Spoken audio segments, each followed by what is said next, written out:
ಒಂದು ಚೂರು ಕಹಿ ಇಲ್ದಲೆ ಹಾಗಲಕಾಯಿ ಗೊಜ್ಜು ಹೆಂಗ್ ಮಾಡೋದು ಅಂತ ನೋಡೋಣ. ಇದು ರೊಟ್ಟಿ, ಚಪಾತಿ, ಬಿಸಿ ಅನ್ನಕ್ಕೂ ಒಂದು ಚೂರು ಕಹಿ ಆಗಲ್ಲ. ಹೆಂಗ್ ಮಾಡೋದು ಅಂತ ನೋಡೋಣ.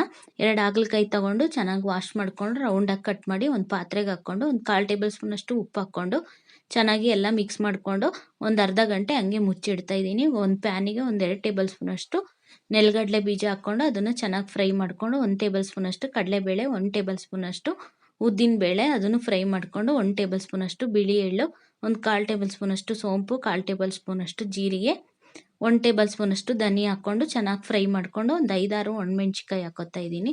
ಅದು ಚೆನ್ನಾಗಿ ಫ್ರೈ ಆಗಿ ತಣ್ಣಗಾದ್ಮೇಲೆ ಮಿಕ್ಸಿ ಜಾರ್ಗೆ ಹಾಕ್ಕೊಂಡು ಈ ಥರ ನುಣ್ಣಗೆ ರುಬ್ಬಿ ತೆಗೆದಿಟ್ಕೋತಾ ಇದ್ದೀನಿ. ಒಂದು ಪ್ಯಾನಿಗೆ ಈಗ ನಾವು ಹಾಗಲಕಾಯಿ ಉಪ್ಪು ಹಾಕಿ ಮಿಕ್ಸ್ ಮಾಡಿ ಇಟ್ಟಿದ್ವಲ್ಲ, ಅದು ಈಗ ಎಲ್ಲ ಕಹಿ ನೀರು ಬಿಟ್ಕೊಂಡಿದೆ.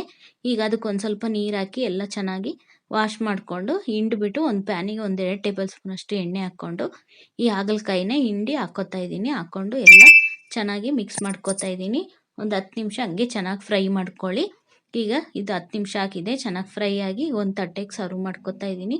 ಅದೇ ಪ್ಯಾನಿಗೆ ಒಂದು 2 ಟೇಬಲ್ ಸ್ಪೂನಷ್ಟು ಎಣ್ಣೆ ಹಾಕ್ಕೊಂಡು 1 ಟೇಬಲ್ ಸ್ಪೂನಷ್ಟು ಸಾಸಿವೆ, 1-2 ಒಣಮೆಣ್ಸಿಕಾಯಿ ಕಟ್ ಮಾಡಿರೋ 2 ಈರುಳ್ಳಿ ಹಾಕ್ಕೊಂಡು ಫ್ರೈ ಮಾಡ್ಕೊಂಡು ಶುಂಠಿ ಬೆಳ್ಳುಳ್ಳಿ ಪೇಸ್ಟು ಹಾಕ್ಕೊಂಡು ಎಲ್ಲ ಮಿಕ್ಸ್ ಮಾಡ್ಕೋತಾ ಇದ್ದೀನಿ.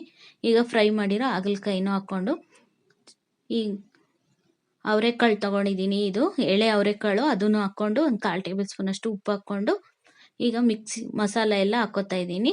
ಮಿಕ್ಸಿ ಮಾಡಿ ಇಟ್ಟಿದ್ವಲ್ಲ ಅದನ್ನು ಹಾಕ್ಕೊಂಡು ಎಲ್ಲ ಚೆನ್ನಾಗಿ ಮಿಕ್ಸ್ ಮಾಡಿಕೊಂಡು ಮಿಕ್ಸಿ ಜಾರಿಗೆ ಒಂದು ಅರ್ಧ ಗ್ಲಾಸಷ್ಟು ನೀರು ಹಾಕ್ಕೊಂಡು ಅದನ್ನು ಕ್ಲೀನ್ ಮಾಡ್ಕೊಂಡು ಹಾಕ್ಕೋತಾ ಇದ್ದೀನಿ. ಹುಣಸೆ ಹಣ್ಣು ರಸನೂ ಹಾಕ್ಕೊಂಡು ಎಲ್ಲನೂ ಈಗ ಮಿಕ್ಸ್ ಮಾಡ್ಕೋತಾ ಇದ್ದೀನಿ. ಮಿಕ್ಸ್ ಮಾಡಿಕೊಂಡು ಮತ್ತೆ ಒಂದು 1/4 ಟೇಬಲ್ ಸ್ಪೂನಷ್ಟು ಉಪ್ಪು ಹಾಕ್ಕೋತಾ ಇದ್ದೀನಿ. ಹಾಕ್ಕೊಂಡು ಎಲ್ಲ ಮಿಕ್ಸ್ ಮಾಡಿಕೊಂಡು ಮುಚ್ಚಿಟ್ಬಿಡಿ, ಇದು ಚೆನ್ನಾಗಿ ಕುದೀಲಿ.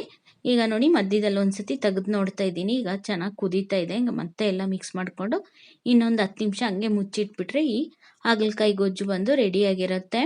ಈಗ ನೋಡಿ ಇದು ರೆಡಿಯಾಗಿದೆ, ತುಂಬ ಟೇಸ್ಟಾಗಿರುತ್ತೆ. ಈ ವಿಡಿಯೋ ಇಷ್ಟ ಆಗಿದ್ರೆ ಲೈಕ್ ಮಾಡಿ, ಶೇರ್ ಮಾಡಿ, ಮರಿದಲ್ಲೇ ಲಾಂಚು ಶಿಲ್ಪ ಕುಕಿಂಗ್ ಚಾನಲ್ನ ಸಬ್ಸ್ಕ್ರೈಬ್ ಮಾಡ್ಕೊಳ್ಳಿ.